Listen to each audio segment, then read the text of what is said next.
Yeah, that's a great question. That's a great survival question. I think everybody should figure out how to master this skill if they're interested in survival. It's that important.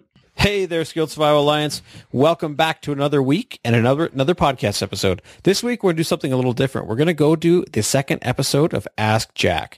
And before we get started, I just want to make sure you know exactly where to go so you can ask your question to Jack and the entire Skilled Survival team.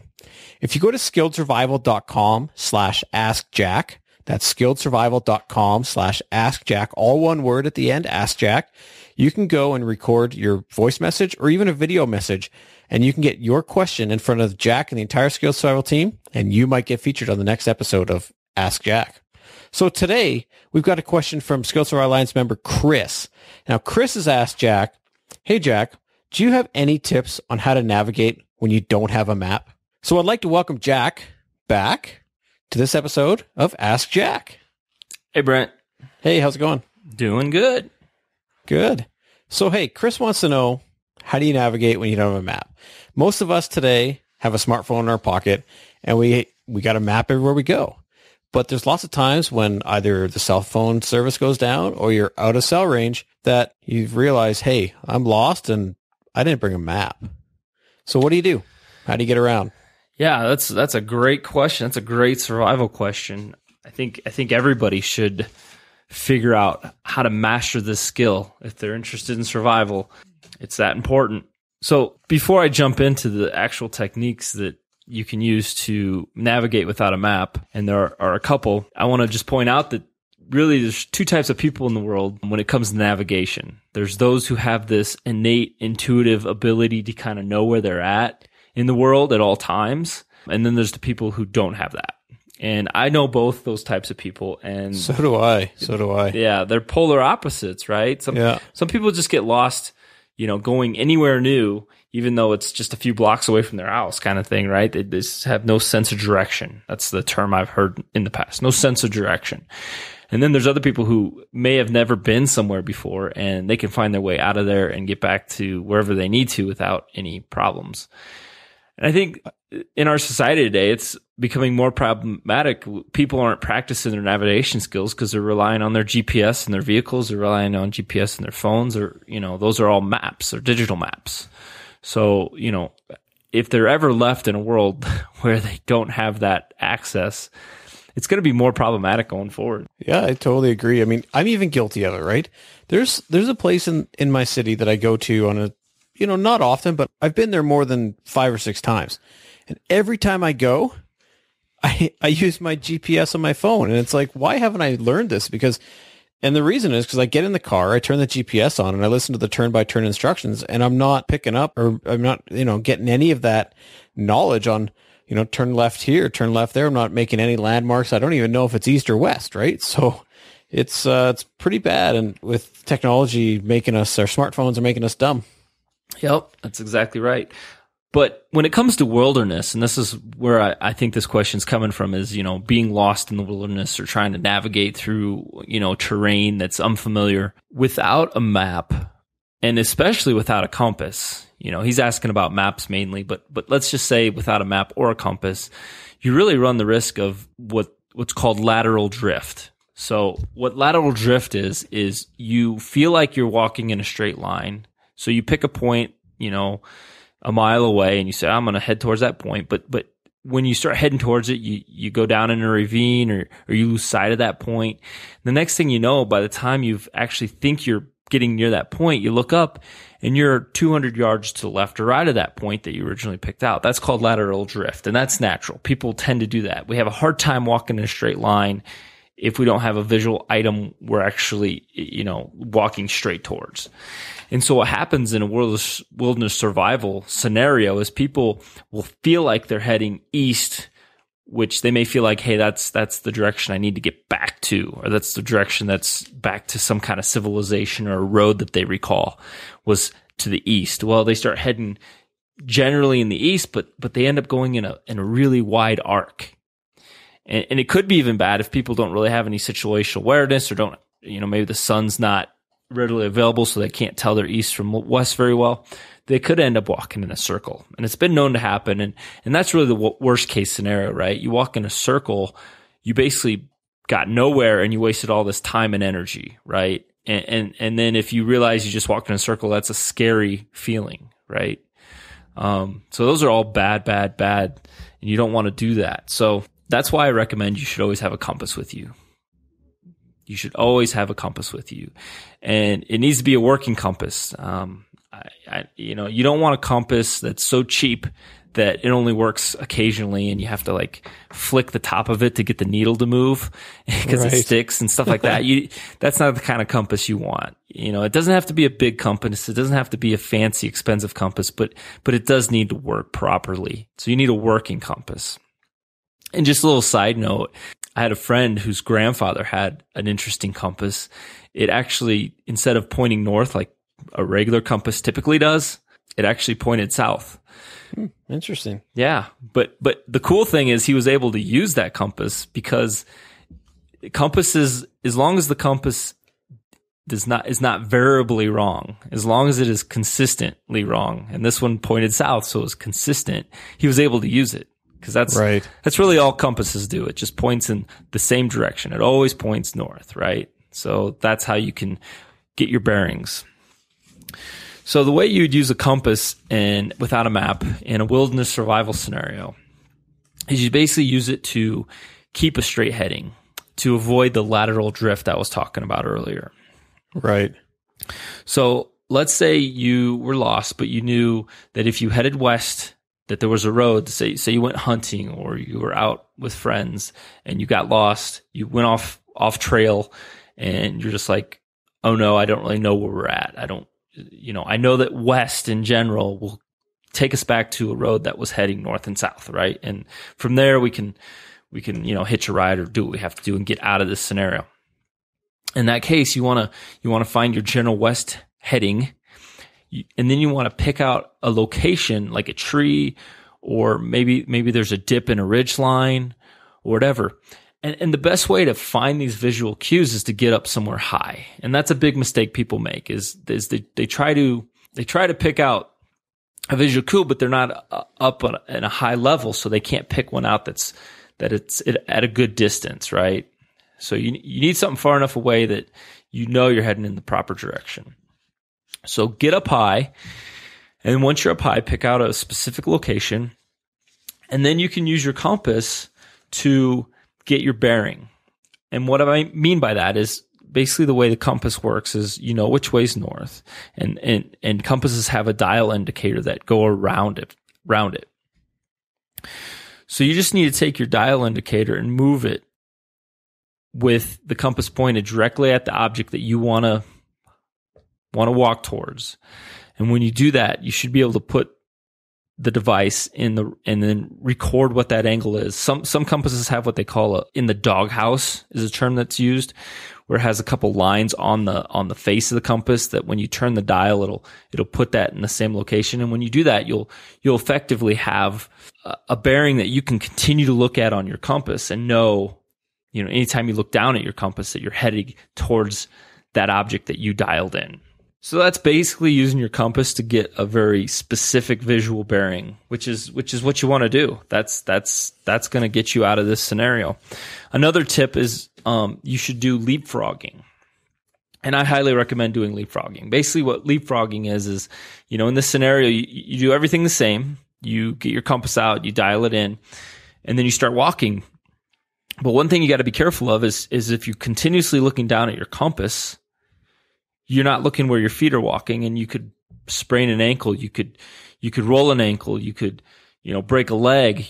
You could stumble and whatnot. Just like people who carry their cell phones and are texting and reading stuff on their cell phones while they're walking. We've all seen those YouTube videos of some lady who's walking in the mall and then, just walks right into like one of those penny fountains that's in the middle of a mall and didn't even realize it.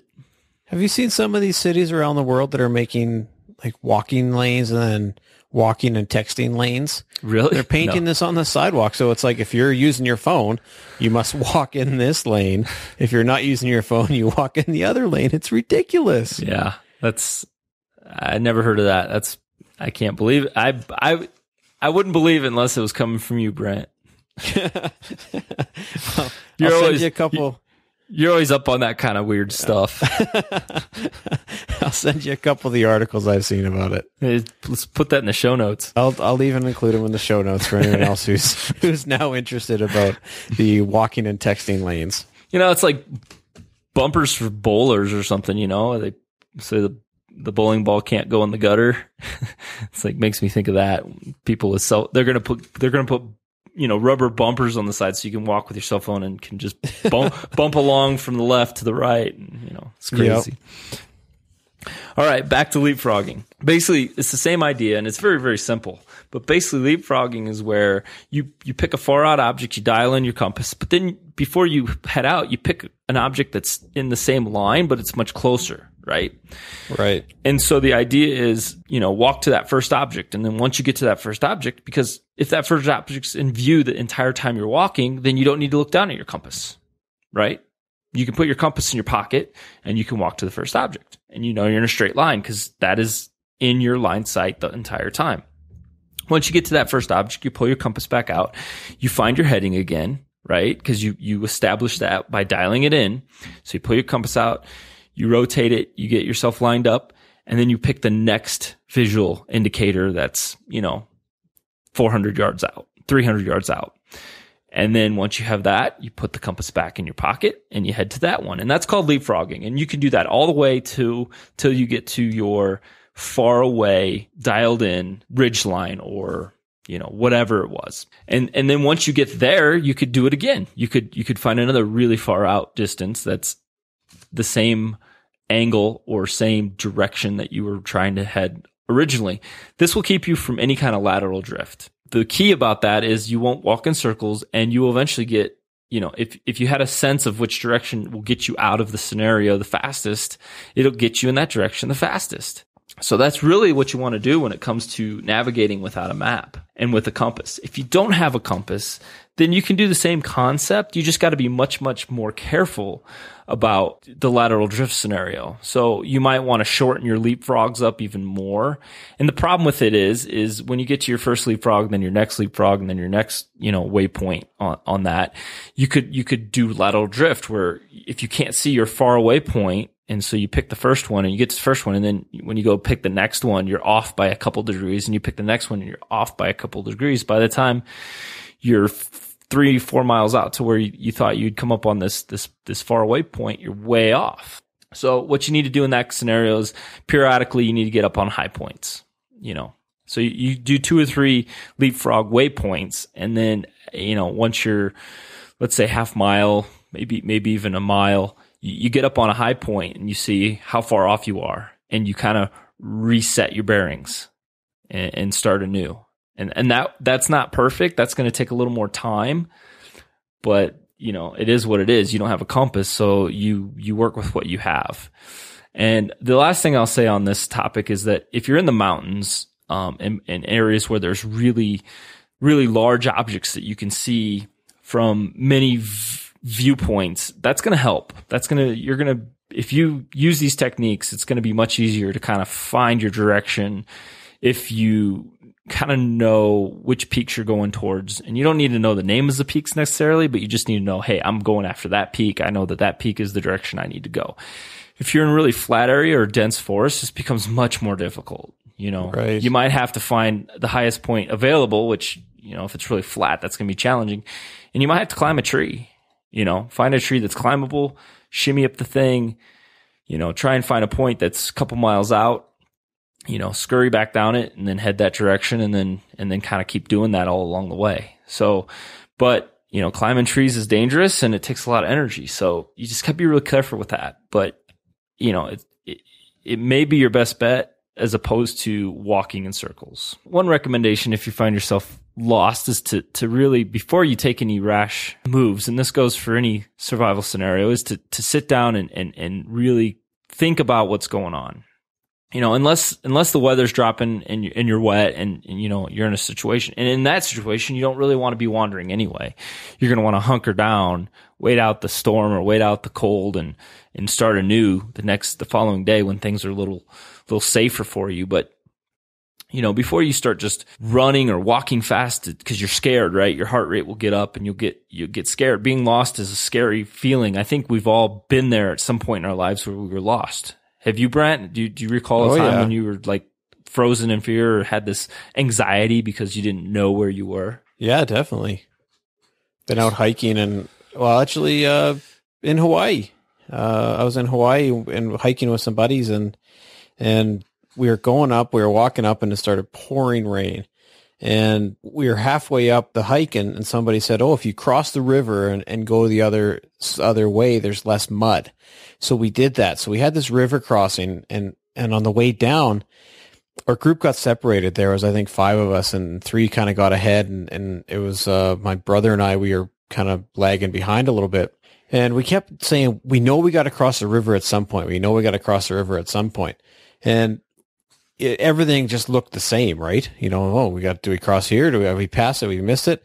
So we crossed the river and, we keep walking and it's like, okay, now we're not seeing anybody. There's not a trail. And so like we were totally lost. It was pouring rain and, it's like we were definitely getting worried and we're calling out names, for trying to get our friends' attention, but it's like, the rain's coming down and it's basically a rainforest and, you could hardly hear each other talk because the rain was so loud. And so we ended up, eventually backtracking, crossing the river again and finding the actual river crossing point. But yeah, that was one of those points for sure when it's like, well, you got, no communication on you. You got no phone, no way of getting out. And we had no supplies on us because it was just a day hike and it wasn't even a day hike. It was, 2 hours there and back kind of thing. So, nothing for us in terms of survival gear. So yeah, we were definitely starting to get a little concerned at that point. I think most people can relate to some story similar to that. If you haven't, well, then you're very lucky. But, I think most people have had that anxiety panic attack of, oh, I don't know where I'm at. I don't know which direction I'm supposed to go. The best thing you can do is stop. Don't continue on. Think about it. One thing people say is, it's better to stop and wait for rescue than it is to just wander if you're uncertain. So in this case, hopefully you do have some sense of your direction and then you use these skills that we talked about today and get yourself back into society where you're safe again. So I hope that answers Chris's question. But yeah, you just need to use your visual bearing skills and work your way out of the situation and make sure you walk in a straight line. Well, there you have it, Chris. A couple tips, techniques to help navigate when you don't have a map. And don't forget, Jack recommends having a compass on you at all times. So whether that's just a compass on your keychain or maybe you get a paracord bracelet that has a compass on it, always good to have a working compass. There's lots of ways to have a compass on you at all times, and it comes in handy in those times that you never think you need it. Put one in your bug out bag. Exactly. One in your bug out bag. One in your vehicle. Lots of good points. So anyways, again, just a reminder, if you have a question for Jack, for me, for anyone here on the Skilled Survival team, go to skilledsurvival.com/AskJack. All one word, AskJack. skilledsurvival.com/AskJack. We'll link to it below in the show notes. You can go there, you leave a voice recording or even a video recording if you want. Doesn't matter. Both will work. And you can get your questions answered in a future episode of Ask Jack.